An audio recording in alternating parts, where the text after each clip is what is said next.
हाथी, घोड़ा, हिरन, जेब्रा तथा अन्य वन्य जीवों को मारना पूरी दुनिया में कानूनन अपराध माना जाता है।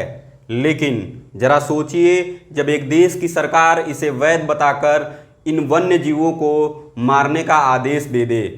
हेलो, मेरा नाम है नमाज और आप देखना शुरू कर चुके हैं जीएस विद नमाज। जीएस विद नमाज के इस वीडियो में आज हम एक ऐसे टॉपिक पर बात करने वाले हैं जो इस वक्त पूरी दुनिया में एक बड़ा मुद्दा बना हुआ है।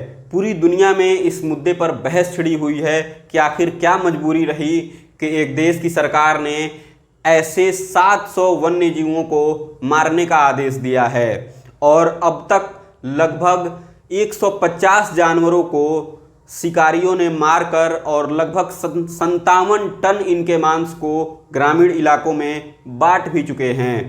ऐसी क्या वजह रही है? जी हाँ, आज हम बात करने वाले हैं सब सहारन रीजन की एक सबसे बड़ी कंट्री, एक सबसे बड़ा देश नामीबिया की। नामीबिया जो इस वक्त सूखे की चपेट में है और सूखा इस वक्त इतना भयंकर रूप लिया हुआ है नामीबिया में कि सूखे के कारण वहाँ पर लगभग 14 लाख लोग सूखे से प्रभावित हैं और इस सूखे से लोगों की मौत भी हो रही है। सिर्फ लोगों की ही मौत नहीं हो रही है, लोगों के साथ साथ जो अन्य वन्य जीव हैं उनकी भी मौत की खबर आ रही है।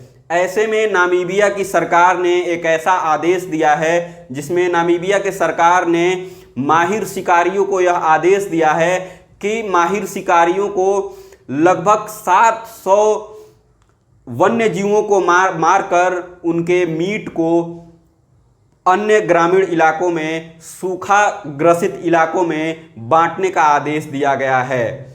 इस आदेश की आलोचना भी हो रही है। कुछ संगठन इस आदेश की आलोचना कर यह कह रहे हैं कि सरकार इसका फायदा राजनीतिक रूप से उठाना चाहती है, क्योंकि अगले आगामी लोकसभा चुनाव और राष्ट्रपति चुनाव में सरकार ग्रामीण इलाकों के लोगों को लोभ दे रही है, लालच दे रही है वोट बटोरने के लिए। लेकिन इसके पीछे का एक और रीजन है, एक और कारण है और वह कारण है सूखा।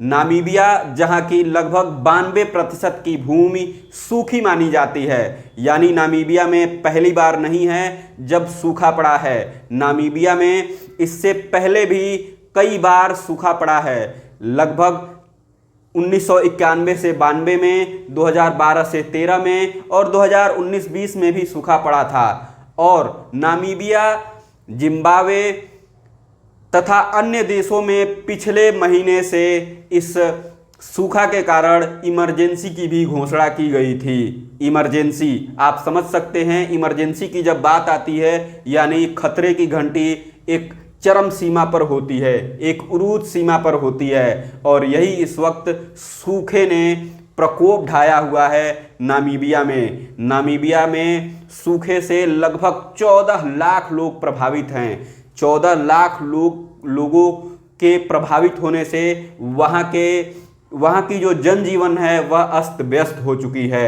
इसके साथ साथ नामीबिया के सरकार ने यह आदेश दिया कि 700 हाथी, घोड़ा, हिरन तथा अन्य वन्य जीवों को मारकर इनके मांस मछलियों को उनके मांस को वहाँ उपयोग किया जाए जहाँ लोग सूखे से ज़्यादा ग्रसित हैं। यानी सूखे से ग्रसित होने के कारण जो लोग भूख से मर रहे हैं उनको इन जानवरों को मारकर इनके मांस को वहाँ भेजा जाए और लोगों को बचाया जाए।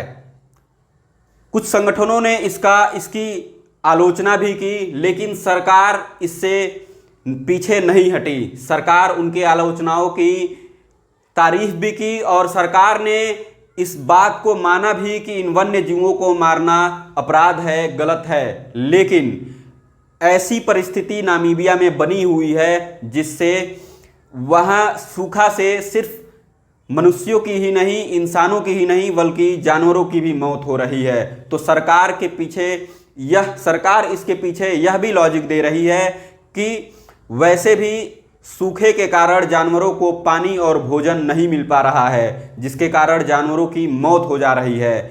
इसके पीछे का कारण सरकार यह दे रही है कि जानवर पानी और भोजन के अभाव में जिस प्रकार मर रहे हैं, उससे अच्छा है कि इन जानवरों को स्वयं मार कर और सूखाग्रसित लोगों को दे दिया जाए, जिससे अन्य इंसानों के जान को बचाया जा सके।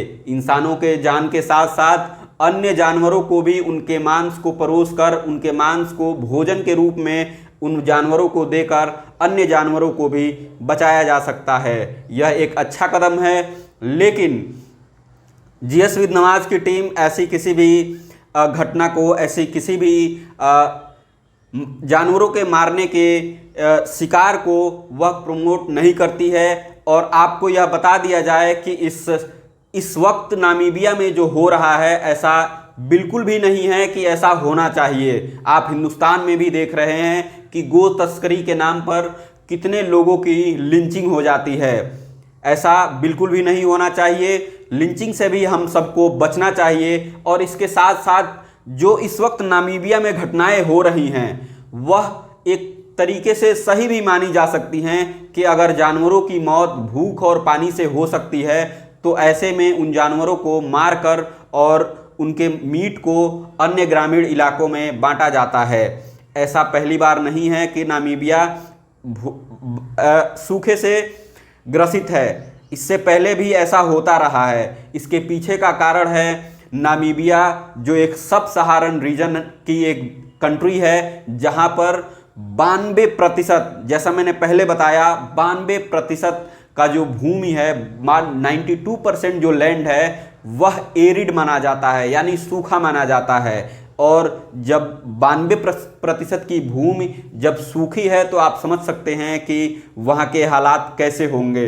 सूखा तो आना ही है। ऐसे बहुत सारे अन्य कंट्रीज़ भी हैं जहाँ सूखा पड़ता है और सूखे के कारण इमरजेंसी भी लगाई जाती है। हमने तो अपने जीवन में इमरजेंसी सुना था। इंदिरा गांधी के ज़माने में एक फिल्म भी बन रही है इमरजेंसी, जिसमें अभिनय कर रही हैं कंगना रनावत, जो काफ़ी कंट्रोवर्शियल एक्टर भी मानी जाती हैं। इस वक्त फिल्म के प्रमोशन में उन्होंने किसान आंदोलन पर भी एक बहस में उन्होंने किसान आंदोलन की भी आलोचना की, जिस पर किसान आंदोलन की आलोचना ना हो करके कंगना रनावत की भी आलोचना हुई और भारतीय जनता पार्टी उनके बयान से पीछे हट गई।